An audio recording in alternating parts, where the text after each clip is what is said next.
A maioria dos cristãos tem uma vida espiritual de muitas derrotas, é o que eu mais vejo.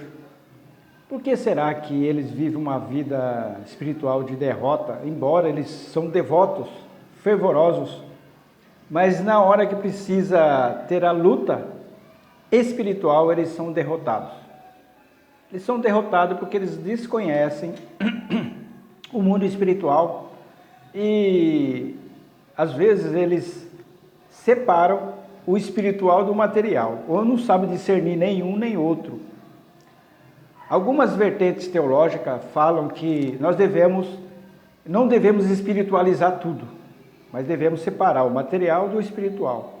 Mas a palavra de Deus, o que a palavra de Deus nos ensina e nos exorta? Será que no nosso dia a dia nós não devemos espiritualizar? Em primeiro lugar, nós devemos ir para o livro de 2 Coríntios, capítulo 10, versículo 3, que diz assim: porque andando na carne, não militamos segundo a carne. Então aqui já está dizendo que, embora eu estou vivendo na carne, neste mundo, a minha luta não é na carne, mas nós não militamos segundo a carne. Do que nós lutamos então?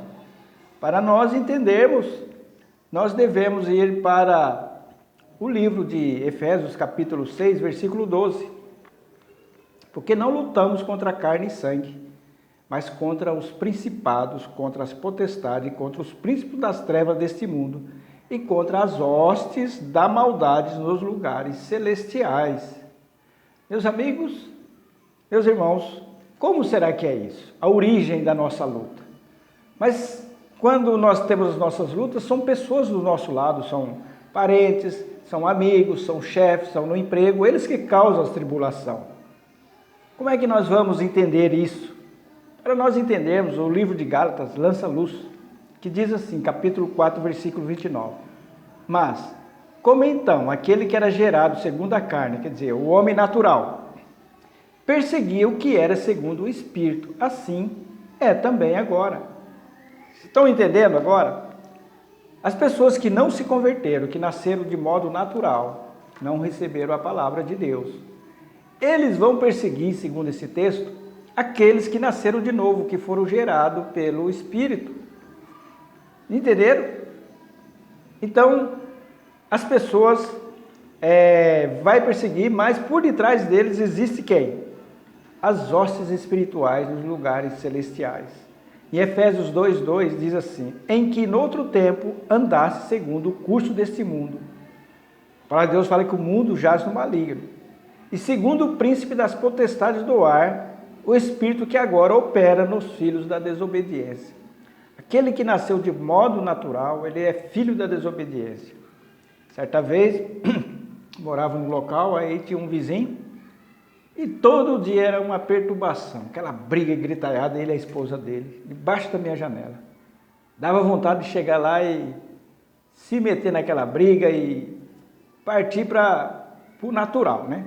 Lembrei desse texto, falei, não, que é guerra espiritual, tem um espírito do mal ali, fazendo eles brigar para me perturbar. Não tinha sossego. Cheguei, fiz uma oração, voltado para aquele local lá, como se tivesse jogado um balde de água. Mas, para você orar, primeiramente, você tem que saber que lutas, que armas você vai ter que ter. Que está aqui no capítulo 6, no versículo 10. E finalmente, irmãos meus, sede fortes no Senhor e na força do seu poder. A palavra de Deus está falando que ele tem aqui à nossa disposição a força do poder de Deus. A força do poder de Deus.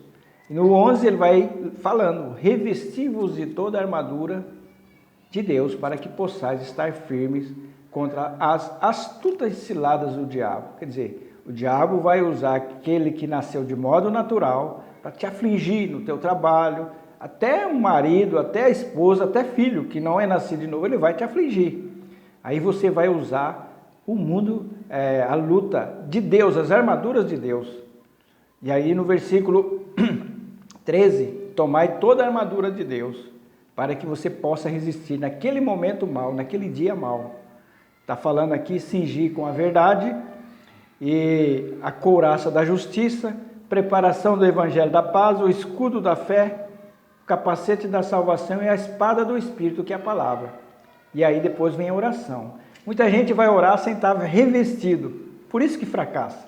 Por isso que às vezes a sua oração torna um fracasso, porque você não se revestiu primeiro para depois orar. E aqui está falando da armadura. Então, fica aqui a nossa reflexão, né?